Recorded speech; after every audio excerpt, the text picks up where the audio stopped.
to another episode of the For Peds Sake podcast, a Nicklaus Children's podcast that is all about putting children at the heart of healthcare.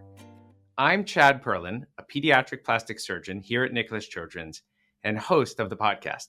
And I am very excited and a bit nervous to have the amazing Dr. Marissa Azarat on the show today. Dr. Azarat is the director of psychology here at Nicklaus Children's, but she's also my co-host on the Spanish edition of this podcast. So not only do we get to have her as a co-host, but today she gets to be a guest. So welcome, my friend. Thank you. It's a true honor to be here with you, Chad. We never thought about this maybe 2 months ago when we began the podcast. So here we are, both of us together. So it's quite a pleasure to be with you. It's really fun. All joking aside, we're going to talk about something really important today. And it's the launch of a new campaign by the hospital called Safe and Sound, which is about empowering families, empowering children with the tools to navigate the digital world we are all living in. Tell us about this program. I know you're involved, and I know it's something of great meaning to you and to our community as we roll it out.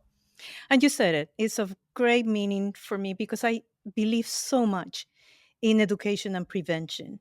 And I guess the bottom line, Chad, is that we cannot wait. Our children cannot wait.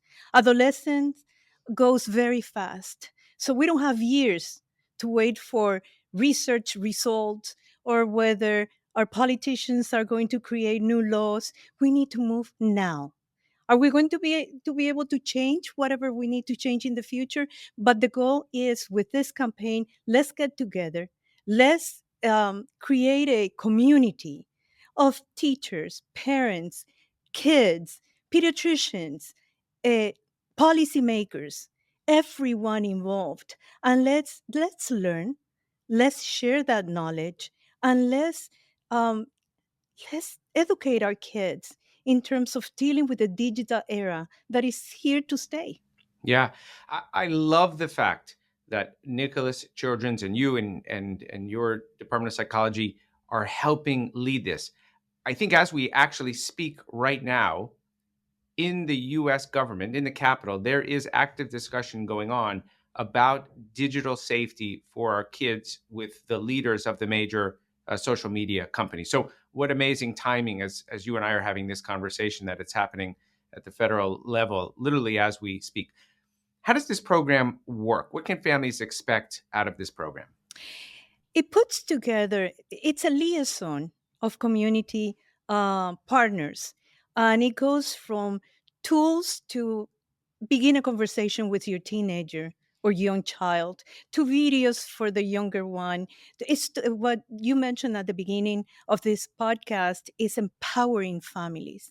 It's giving them tools, it's giving them information, it's giving them a platform where they can chat and they can discuss ideas and they can be part of the solution.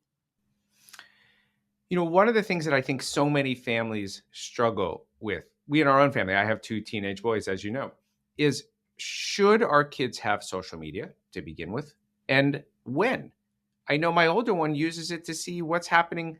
Social media, it's often a tool for his social calendar. We haven't gone there, but the time feels like it's coming. At some point, it feels appropriate. Is it? Should we? What's your advice to families? And that's a very good question. And many parents ask that question because they feel uh, that they feel ill-equipped to deal with those questions and those issues.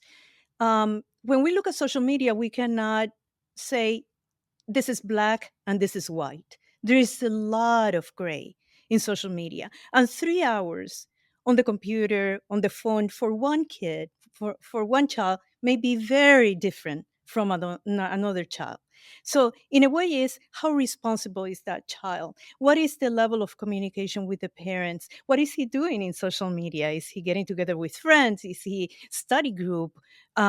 So it's so heterogeneous, that group, the group of adolescents, that we need to be mindful of where they are at, what they need, the level of responsibility, the maturity, and have that conversation, and then let the parents make that decision if they have enough information that they feel comfortable to make such decision along with the child. Does that make sense? It does. It makes a lot of sense. And as you were talking, I was also thinking, it doesn't have to be black and white or set in stone. There are world events that often happen far outside of any of our control. And I think it's appropriate at times to tell your children when they can press the gas on social media and when there's a time to back off, depending on you as a parent and the influences that you want your children exposed to. So I like what you said a lot. I think it was very intuitive. One of my other concerns, we talk about social media being social, of course, right? Using it on the calendar, but this notion that we put things out in the world and we want people to see them. And some of those people are our friends or people we know, and others are strangers, especially if our children use hashtags or encourage other people to look at their social media. And there is a staggering number, so much research now, the number of children that have had interactions, even more than just a like, with strangers online. Talk to us about that. How do we protect our kids in that situation? Yeah, and that is why it's so important. I think, Chad, the most important tool that we parents have is communication. It's the same way as you would talk to your adolescent or pre-adolescent when he's going into a game, and you say, okay, if you need to go to the restroom, you go with a peer. You don't go alone. You don't stay alone with an adult. So it's that level of that is the most, and I want parents to always remember that that is the most important tool that we have as parents is communication, and that communication begin early on in life. It's not like you turn 15, let's sit down and have a serious talk. Yeah. It doesn't matter. It doesn't happen like No, that. you're right. And I know we're focused today on the Safe and Sound program that we're rolling out. But for those listeners, if you haven't heard, Dr. Azarat's co-director of the department who helps her lead it, Dr. Sarah Vero Canillo, talked a little bit about this on her episode. And she had a brilliant expression, which I want to share with our listeners today, which was mindful mentoring. So when you are talking about these things with your children, knowing you are mentoring them and having the mindfulness, the awareness that they are watching you as well and how you interact with social media is a model for them too. So that's a great episode for folks to listen to if they haven't had a chance. Talk to us a little bit more how parents can get more information, more resources out of the Safe and Sound. I know you're going to be putting out a lot of content. What should Yeah, families yeah, expect? we're going to. Yeah, what we are doing, it depends on the age of the child that they are addressing. Like I mentioned before, we have videos, we have answering questions like when to give your child a smartphone, like what are the red flags that you might see in your child that that worries you, and it means that you need to take action. How what we want to do in particular, Chad, is changes are difficult. This is a big change in our society. Parents honestly are burnt out. They are exhausted. We're coming out of a pandemic. And we saw a tsunami of mental health issues, not only with kids, but with the parents too. So I don't want to scare parents either. I want to give them the sense that if you're frozen, if you don't know, if you're frustrated, great. You know that you are at that space. So let's move forward. That is a signal to you as a parent that you need to learn, that you need to empower your family. Um, I think that many parents they are afraid of this digital era because it's new, because it's something that they find that they don't have control. And what I mentioned before to one of my colleagues is once the parent gets familiar with one platform, Instagram, immediately they notice that the children are jumping into another way of communicating. So that is so frustrating, and it brings a great deal of anxiety to the parents. So again, they will have tools in this website, they will have videos, they will have an ability to connect to organizations. Let me give you an example like Common Sense Media, which is a national organization, and they have a lot of data, a lot of way of beginning that conversation with your kids. Terrific. And, last question, how can families access this information? What's the plan to share these tools and resources through this program with our community? Through the website here in our hospital. And I believe that now, today, they can find, they can Google safeandsound.org, and then it will take them to that. But I have, before we leave, Chad, I have 3 advices that I want the parents to hear, because that I'm very pro education and prevention and things like that. My 3 advice are the following. First, as a parent, look in the mirror and ask yourself, how do I describe my relationship with social media and the phone? Be honest, because what the kids are telling us is that my parents are too busy surfing the net or posting pictures or answering emails. So that's the number one.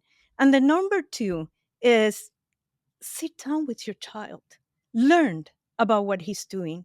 Most kids would be happy. I honestly believe that, to teach you about new things on the internet. 3, maintain that communication. Not when they are 15, but when they are little. If you create that bridge of communication, as they get older, it's so much easier to maintain it, versus it gets to 15, you have to do it.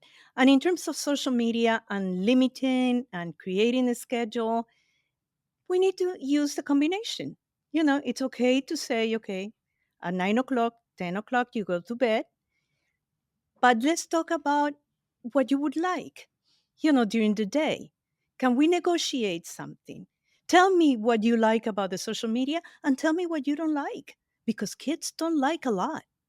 The bullying component, the always comparing themselves to others.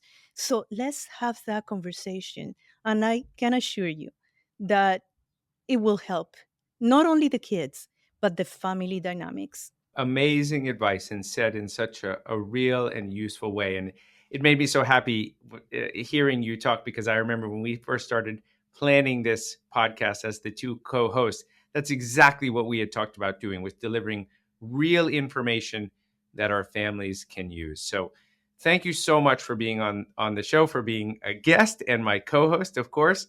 You are an amazing resource to this community, as is your entire department and all of our mental health experts here at Nicklaus Children. So Thank you very much. And I hope the next one is going to be in Spanish with you. Well, you'll do better in English than I would in Spanish, for sure. But you're invited. Thank you. So this concludes this episode of For Peds' Sake podcast. And I will share that I normally sign off by telling our listeners about all the social media channels where we can be followed.